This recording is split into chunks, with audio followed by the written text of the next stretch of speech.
Hi, Bill here. I'd like to talk about the chess variant known as progressive or snowball, but I believe snowball has a slightly different rule.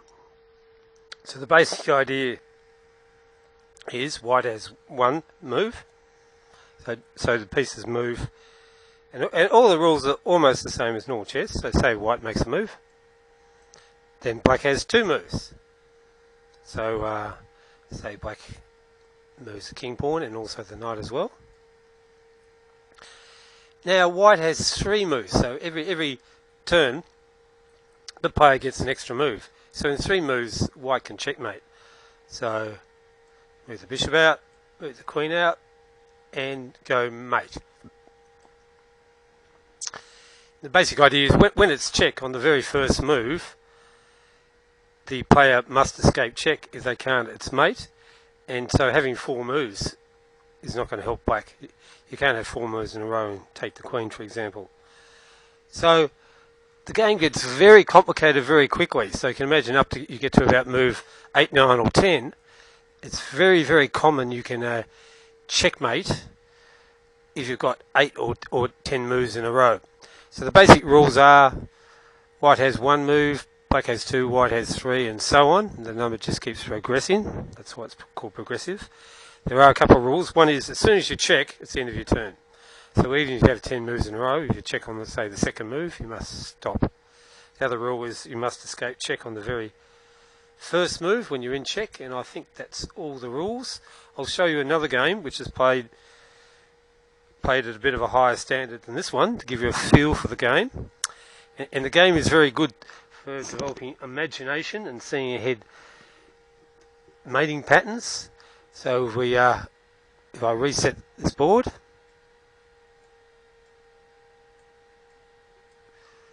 and I put the black pawn back where it was. So a good move for white is e4. Immediately white is threatening mate because he has three moves. He can go bishop out to c4, queen to f3 or h5, then mate. So one way black could stop it is by moving the king's pawn, which will block the bishop diagonal, and say moving this pawn up here. Now black in turn is threatening mate in 4 by bringing the bishop out to c5, queen to f6 or h4, and mate. So with the queens on the board, it makes the chances of checkmate very high indeed once the number of turns the player gets increases. So a good plan here for white is if you can't mate, and white cannot mate in 4 moves in this position, white can mate in 5. He could bring the queen out, the knight, so he could do, say, this, bring the knight to here and mate. That's 1, 2, 3, 4. But he's only got 3 moves. So we'll put those pieces back. So if you can't mate, a good thing to do is win their queen, and that cuts down their chances of mating. So say if white brings the pawn up, 1, 2, 3. And another trick you can do is end the turn in check, which will mean the opponent will waste a move to get out of check. Okay, now black could mate by taking on f2 of a bishop. So take 1, 2, 3, 4, 5. All he has to do is cover this square. 6, 7. So he can do it in 7. Maybe he can do it in less. Not quite sure. He can go 1, 2, 3, 4, 5. Come out this way. Yeah, he still has trouble defending this square as well. So he could also capture this pawn with this pawn. 1, 2, 3. But it takes him too many moves to win this. So it's unlikely he has mate in well, he certainly hasn't got mate in 4. So what black can do is win the white queen and possibly end with check if he can. Okay, so we'll win that queen. So say if we go 1, 2, 3, and we'll end in check. Just so white's got one less move to make a checkmate. So now white has 5 moves in a row. So the first move is we'll get our check. So now we have another 4 moves. Unlikely we have mate, though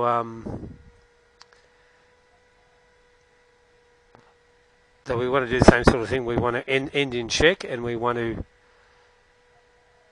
prevent getting mated ourselves. So, for example, if Black gets the rook there, that would mate. That takes him 1, 2, 3, 4, 5, 6 moves to get there. So Black does have 6 moves next move, so he will get mate there. And also, yeah, so we want to end the position in check. So what can we do? We can go 1, 2, and 3. There's a reason for this move, we'll see it later. 4, 5, check. So Black has 6 moves, but because he's in check, he effectively only gets 5, so he takes the bishop. Now he's got another 5 moves. Can we set up a mate in 5? Looks doubtful. Part of the reason I moved the knight there was to defend this square from a knight check. So he can't get the rook there in 5 moves. 1, 2, 3, 4, 5, 6. It takes him 6. So so Black will just try and win some material and end the position check. We'll take the knight. It's going to be harder to checkmate the king with so many pieces around it. And 1. So he's played 1, 2, 3, 4, 5, 6. Check. Now White has got 7 moves. So he's got to start by getting the king out of the way. So maybe we'll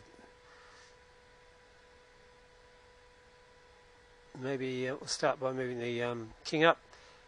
So now there's another 6 moves. Can we mate in 6? Looks doubtful. But what we can do is we can get a queen. So 1, 2, 3, 4, 5. We'll turn that into a queen. 6. And we'll knock the knight off with check. Okay, so Black's turn. So Black has 8 moves. Okay, so Black can now get a queen. Black now has mate in 8 because he can get a queen in 5 moves and move the queen to here. Queen to... Oh. Should be able to mate. We'll see what happens. So it's 1, 2, 3, 4, 5, 6. We'll make that a queen.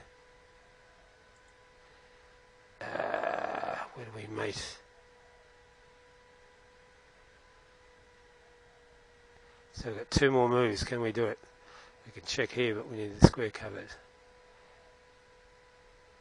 Oh, we can do this. 1, 2, mate. So that's a sample of a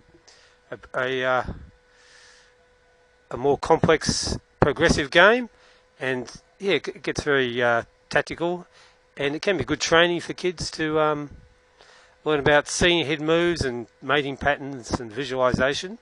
So that's progressive. So thank you for watching.